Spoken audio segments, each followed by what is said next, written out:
गिरिराज सिंह जो सीमांचल में यात्रा कर रहे हैं, उनको जानकारी का अभाव है और सीमांचल को बदनाम करने की साजिश है। जिस तरीके से नरेंद्र मोदी ने 2024 के लोकसभा चुनाव में पूर्णिया और सीमांचल के लोगों को घुसपैठ कहा। सीमांचल में तो हिंदू और मुसलमान सब एक शांति से रहते हैं। पूरे भारत में अगर सबसे शांति प्रिय कोई इलाका है तो वो सीमांचल है। गिरिराज सिंह अपनी जानकारी को सुधार करें। अभी बीजेपी के जो प्रदेश अध्यक्ष है दिलीप जायसवाल साहब, वो भी सीमांचल और किशनगंज से आते हैं।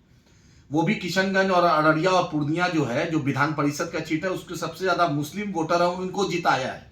जब 2020 में नीतीश कुमार की दोबारा सरकार बनी तो डिप्टी सीएम जो तारकिशोर जी है वो भी सीमांचल कटिहार से आते हैं। अशोक अग्रवाल एमएलसी भी सीमांचल से आते हैं, कटिहार से एमएलसी है। वही लोगों ने वहां के जिताया। उसके बाद प्रदीप जोशी जो एमपी अररिया है, उसको भी अररिया के लोगों ने, सीमांचल के लोगों ने जिताया। और लेसी सिंह हो या संतोष कुशवाहा हो या बीमा भारती हो या जो भी सीमांचल से लोग, जदयू से एक बड़ी तादाद में जदयू से लोग वहां पर नीतीश सरकार में एमएलए एमएलसी है। विजय खेमका एमएलए है। तो सीमांचल को बदनाम गिरिराज जी नहीं करें।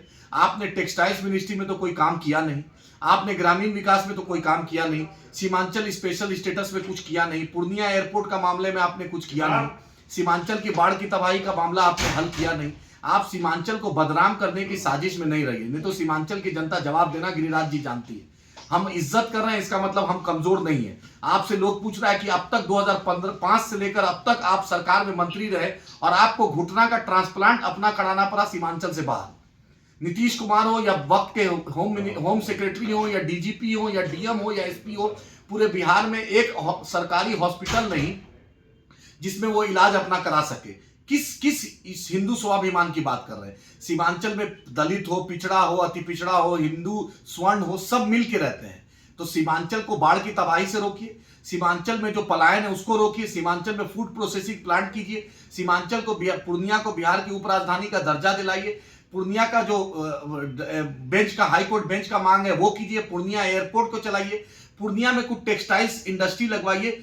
मिडिल ईस्ट का जितना पैसा सब गुजरात में लग रहा है, लेकिन सीमांचल में, बिहार में, झारखंड में, बंगाल में और उत्तर प्रदेश में नहीं लग रहा है। मुसलमानों के यहां से वोट, पैसा आ रहा है, इन्वेस्टमेंट होगा गुजरात में, लेकिन गिरिराज जी को इतना भी शर्म नहीं आती है कि कटिहार, पूर्णिया, अररिया, किशनगंज हो या बारसोई हो या आपका फारबिसगंज हो या आपका पूर्णिया सिटी हो, यहाँ के ट्रेन में जो बड़ी बड़ी तादाद में भर के जो लोग पलायन कर रहे हैं, गुजरात जा रहे हैं, हरियाणा जा रहे हैं रोजी रोजगार के लिए, छठ में इतनी दिक्कत हो रही है उनको आने में, ईद में, बकरीद में इतनी दिक्कत होती है, गिरिराज जी आपको ये नहीं दिखता है। तो अपने डिप्टी सीएम पूर्व तारकिशोर जी से पूछिए, अपना प्रेजेंट प्रदेश अध्यक्ष दिलीप जायसवाल जी से पूछिए, जो मंत्री भी है और भाजपा का प्रदेश अध्यक्ष भी, वो भी सीमांचल किशनगंज से आता है। तो ये दोहरा मापदंड नहीं चलेगा। नीतीश कुमार की जवाबदेही है कि गिरिराज जी को लगाम कसे, क्योंकि आप होम मिनिस्टर भी हैं और चीफ मिनिस्टर भी हैं।